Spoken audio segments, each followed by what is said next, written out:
Di sebuah pertambangan milik perseorangan sedang terjadi keributan karena mereka menemukan berlian di tempat penggalian mereka.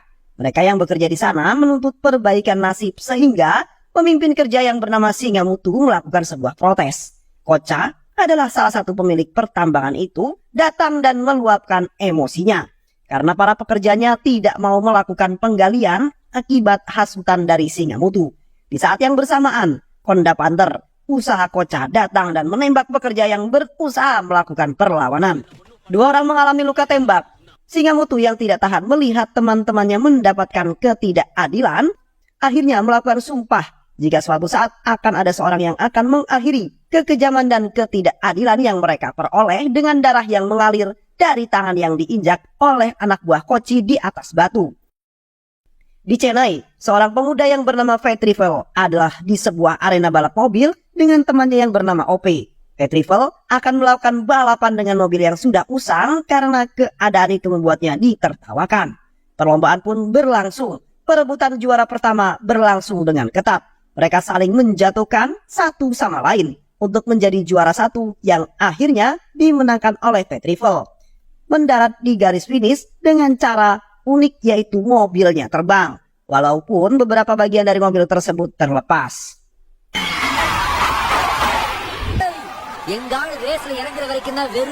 Saat pulang ke rumahnya, Vetrivel melihat barang-barang milik keluarganya dan juga milik penghuni lain sudah berada di luar rumah. Ternyata bangunan itu sudah dibeli oleh orang lain, bahkan di sertifikat tersebut sudah ditandatangani oleh orang-orang yang menghuni rumah tersebut. Jelas itu semua palsu. Bangunan itu akan dirobohkan lalu dibangun sebuah klub dan pemilik barunya melakukan pembayaran dengan menggunakan cek sebesar 90 juta rupiah. Setelah diteliti ternyata cek itu dikeluarkan di Malaysia atas nama Kocha. Sementara itu Vetrivel dan OP pergi ke bengkel untuk melakukan servis mobilnya. Takut dimarahi karena telah merusak mobilnya sedangkan biaya servisnya saja yang dahulu belum dibayar. OP berpura-pura akan pergi karena ada keperluan. Tentu saja OP mendapat tatapan tajam dari Vetrivel. Pemilik bengkel menyarankan agar mereka mengganti mobil dengan jenis mobil kodok. Saat inilah Vetrivel mengeluhkan masalah rumahnya yang dibeli oleh orang yang berasal dari Malaysia. Seandainya dia bisa pergi ke Malaysia untuk mencari orang tersebut dan mengkonfirmasi mengenai pembelian rumahnya. Kemudian pemilik bengkel menawarkan untuk mengantarkan barang yang dipesan temannya yang ada di Malaysia. Tentu tiket akan ditanggung. Jadilah kini mereka sudah berada di bandara yang ada di Malaysia. Ternyata mereka sudah ditunggu oleh teman dari pemilik bengkel yang kemudian memasukkan barang-barang yang dibawa ke dalam mobil. Saat di perjalanan, Vetrivel bertanya apakah mereka mengenal Kocha. Seketika, temannya bengkel tersebut dan menurunkan Vetrivel dan OP-nya di jalan. Kocha terkenal akan kekejamannya dan juga orang yang berpengaruh di Malaysia. Siapapun yang tahu tidak akan mau berurusan dengannya. Sebuah klub milik Kocha di ruang bawah tanah sangat kejam. Kocha membelah lengan seseorang yang ditugas untuk menyelundupkan berlian.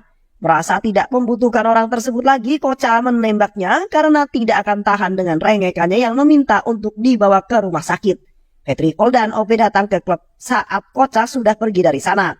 Hanya pelanggan saja yang boleh masuk ke dalam klub. Tak hilang akal, Vetrivel meminta bantuan seorang gadis yang juga akan masuk ke dalam klub. Sesamanya di dalam klub, gadis itu menunjuk seseorang pemuda yang menjadi tangan kanan Kocha di sana.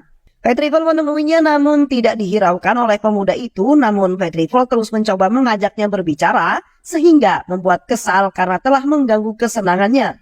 Akhirnya pemuda itu merobek kertas dan cek yang dibawa Vetrivel dan menyiramnya dengan air. Vetrivel segera dibawa keluar namun sebelum sempat melakukan perlawanan, pemuda itu kemudian menelpon Kocha dan mengatakan jika ada seseorang yang mencarinya dari India untuk menanyakan sesuatu.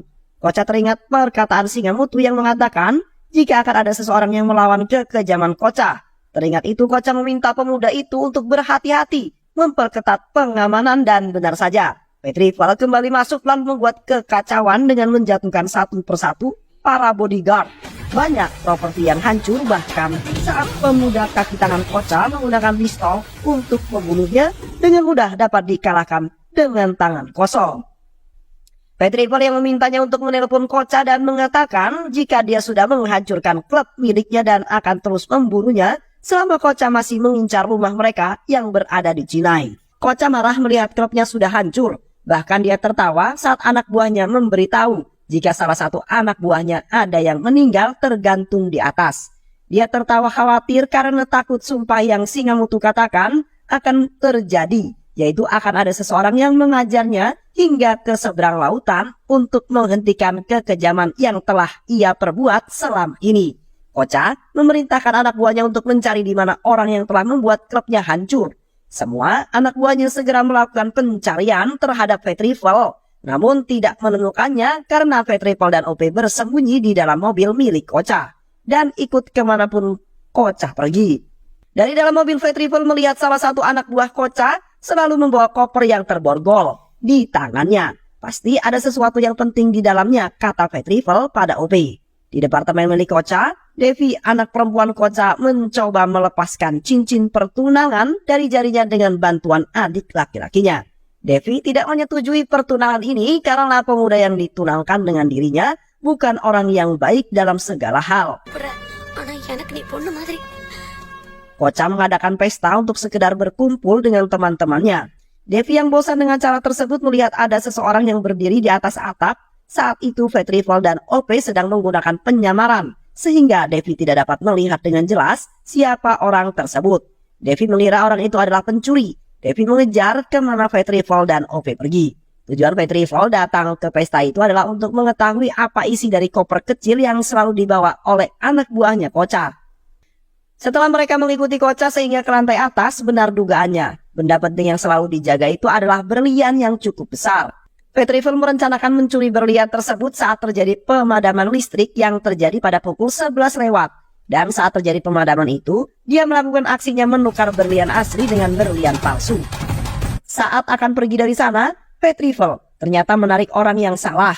OP yang terjatuh ditinggalkan dan Devi yang saat itu berada di atas karena mengikuti Fat Trifle justru dibawa berlari saat menyadari kesalahannya. Dia terkejut dan mengakibatkan Devi kehilangan keseimbangan dan terjatuh dari lantai atas apartemennya.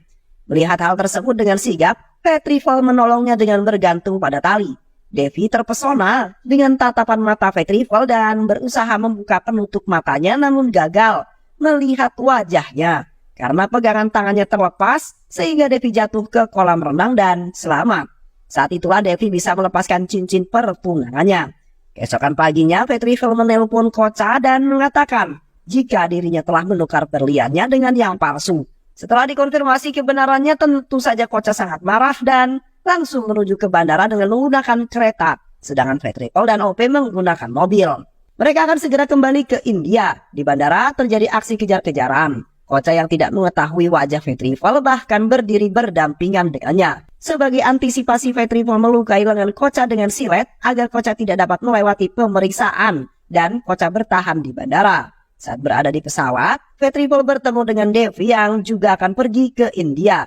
Dia melarikan diri dari ayahnya dan akan mencari seseorang yang telah membuatnya jatuh hati walaupun Devi tidak mengetahui wajahnya. Hanya berbekal shawl miliknya yang digunakan oleh pria yang dia temui saat pesta.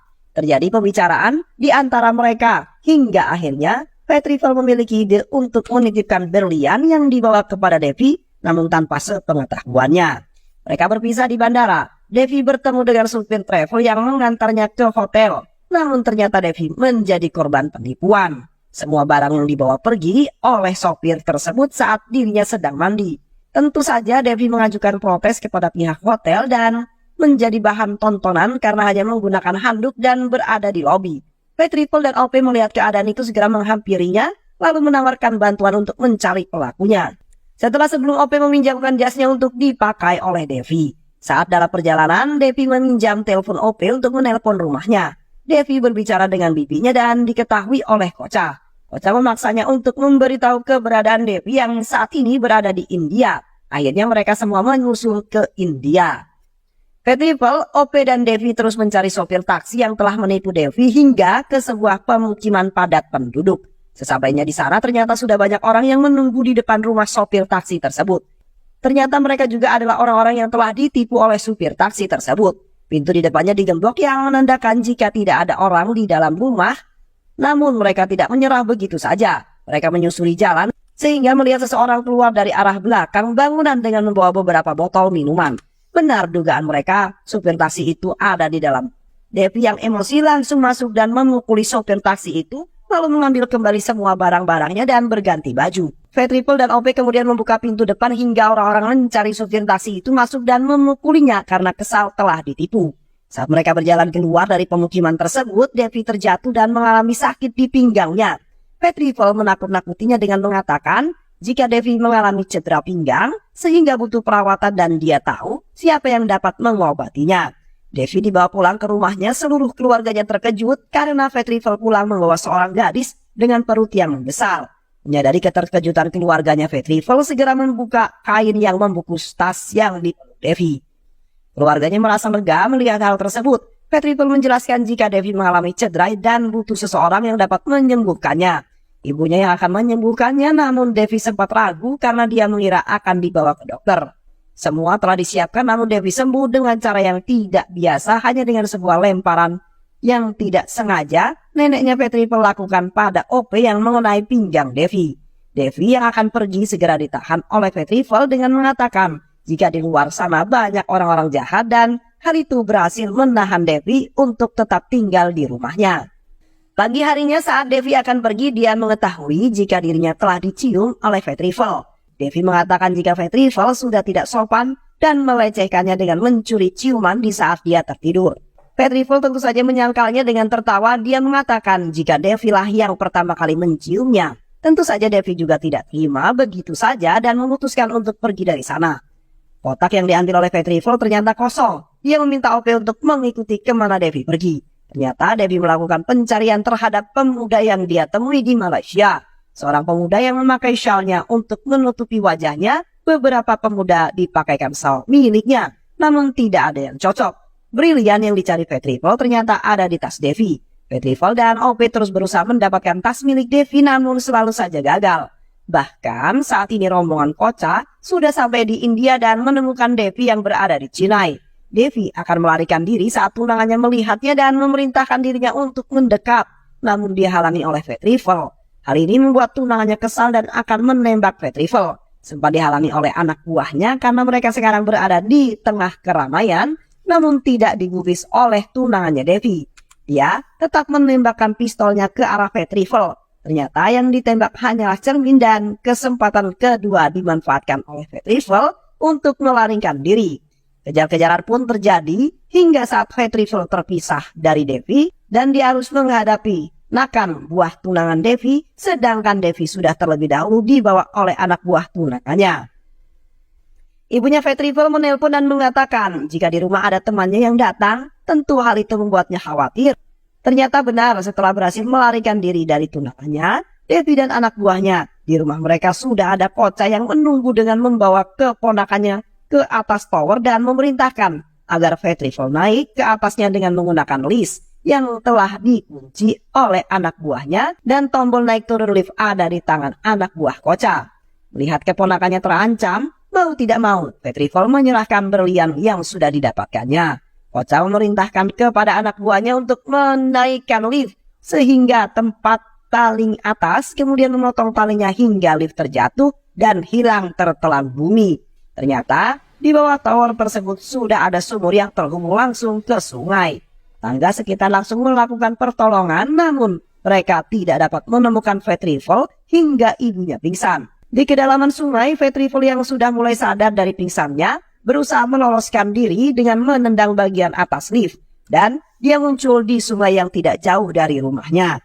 Saat berada di tengah-tengah keluarganya, Vetripol mengatakan jika ayahnya masih hidup dan dia akan segera membebaskannya. Untuk itu dia akan pergi ke pertambangan untuk mencari ayahnya yang bernama Singamutu. Vetripol menghadang mobil Koca yang menuju pertambangan dan terjadilah sebuah perkelahian dengan anak buah Koca. Satu persatu mereka kalah termasuk Koca. Bahkan dia mengalami luka yang cukup parah karena terbentur kereta api yang sedang berjalan. Honda yang mengetahui partnernya ada di rumah sakit datang menjenguknya dan memerintahkan anak buahnya untuk membawakan laptop dari sana. Mereka akan mengetahui siapa yang melakukan penyerangan terhadap Koca, namun yang menjadi masalah adalah Honda tidak mengetahui sandi laptopnya. Pengawas pekerja yang bekerja di tambang saat ini sedang berada di rumah sakit untuk menjemput pekerja yang dirawat di rumah sakit. Saat akan pulang, salah seorang pekerja yang tertembak di bagian dadanya meninggal dunia karena tidak mendapatkan pengobatan yang layak. Saat mereka akan meninggalkan RS, Petriful ikut bergabung dengan mereka masuk ke dalam bis yang akan membawa para pekerja kembali ke pertambangan. Pengawas itu terkejut karena ada orang asing di bisnya. Saat ditanya siapa dia, Petriful mengatakan jika dirinya akan pergi ke pertambangan untuk mencari ayah yang ditahan oleh Kocha. Preman yang mendapatkan tugas untuk mengawasi pekerja di tambang melihat Petriful untuk pertama kalinya merasa terusik dengan tatapan tak bersahabat. Dari Petriful melihat kemungkinan perkelahian, maka pengawas pekerja segera membubarkan orang-orang di sana termasuk membawa Petriful untuk pergi sehingga perkelahian dapat dihindari. Namun lagi-lagi preman tersebut mencari keributan, dia mencari Petriful dan memintanya untuk memijat kakinya.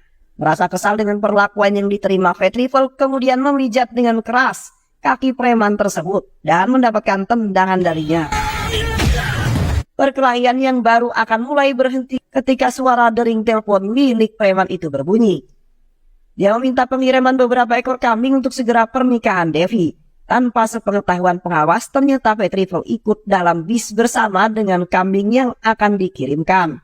Petriful mencari sesuatu di rumah itu, akhirnya dia menemukan keberadaan Kocha. Menunggu keadaan aman untuk keluar saat Kocha hanya sendirian.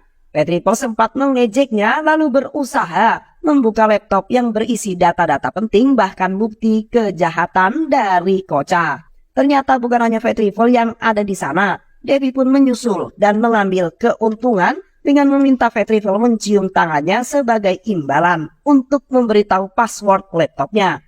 Ternyata hanya dengan menggunakan sidik jarinya saja, Petriful dapat menemukan banyak hal yang ingin diketahui dan mengirimkannya ke beberapa orang yang mungkin bisa menangkap Kocha dan teman-temannya. Kocha yang mulai bisa menggerakkan tangan segera menekan tombol untuk memanggil yang lain. Saat Devi dan Petriful akan pergi, tunangan Devi juga ikut melakukan pengerjaan kepada mereka.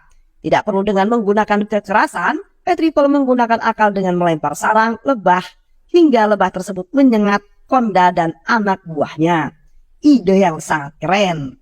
Kocha yang sudah bisa sedikit berbicara berusaha memberitahukan jika yang melakukan ini semua adalah salah satu pekerja di pertambangan, sehingga Konda segera menuju ke sana. Konda mengumpulkan semua pekerja yang masih muda dan menunjukkan kepada Kocha. Namun ada saja halangan yang membuat mereka gagal mencari tahu siapa sih ini sebetulnya pelakunya. Konda pun pergi meninggalkan pertambangan. Saat inilah anak kecil yang berada di tambang menyusup dengan berada di bawah mobil. Dia melihat Singamutu yang ditahan. Saat akan kembali ke pertambangan, anak kecil itu mengambil beberapa buah jambu sebagai alat pengelabung jika dia keluar untuk mencari buah-buahan. Namun dirinya ketahuan oleh preman yang tidak menerima alasan apapun. Preman tersebut melempar tubuh kecil itu ke dalam sebuah besi hingga tersungkur ke tanah dan mengalami kesulitan bernafas. Preman itu mengatakan tidak ada yang boleh menolong anak itu dan semua pekerja tambang tidak ada yang berani mendekat hingga Petriful datang dari dalam tambang dan melihat tubuh kecil yang tak berdaya tergeletak di tanah. Tak mendengarkan perkataan pengawas, Petriful maju dan diikuti oleh beberapa pemuda yang juga merasa jengah dengan keadaan di pertambangan. Sebelum pingsan, anak itu mengatakan jika dia melihat Singamutu di sebuah penjara. Marah karena perintahnya tidak dipatuhi, akhirnya preman dan Petriful berkelahi. Sempat mengalami kekalahan dengan menerima banyak pukulan di tubuhnya tanpa sengaja. Tanpa Petriful menemukan sebuah batu yang juga dulu terkena darah Singamutu, lalu memukulnya ke kepala preman tersebut. Perkelahian ini disaksikan oleh Kocha. Preman itu tewas dengan leher yang patah dan menggantung. Setelah itu Petriful mendatangi penjara dan membebaskan Singamutu yang menjadi tawanan polisi. Sementara itu di pertambangan, Konda memisahkan anak-anak dengan orang tuanya sebagai efek jera agar mereka tidak terus melakukan pembangkangan. Dalam situasi ini ternyata pengawas menyembunyikan beberapa anak kecil di sebuah tabung dan terus berpura-pura membantu memobilisasi anak-anak untuk naik ke dalam bis. Namun usahanya gagal karena Konda mengetahui siasatnya, sebuah kampak mengenai tulang sumsumnya yang mengakibatkan dirinya meninggal. Melihat hal tersebut membuat Petriful sedih karena dia telah banyak membantunya. Konda memanggil anak buahnya untuk membunuh Petriful, namun justru semua anak buahnya lah yang mati dalam keadaan mengenaskan. Pergerakan Ventriple berhenti ketika Konda menjadikan Singamutu sebagai tamengnya. Ventriple mengalami beberapa luka namun masih dapat melakukan perlawanan hingga akhirnya Konda berhadapan dengan Ventriple. Mereka jatuh ke sebuah kolam dan disinilah Konda tewas dengan luka akibat campak. Cerita berakhir, Koca menerima hukuman dan pertambangan tidak lagi dikuasai oleh Koca dan Konda. Pertambangan itu akan dikelola secara bersama-sama dan lebih manusiawi.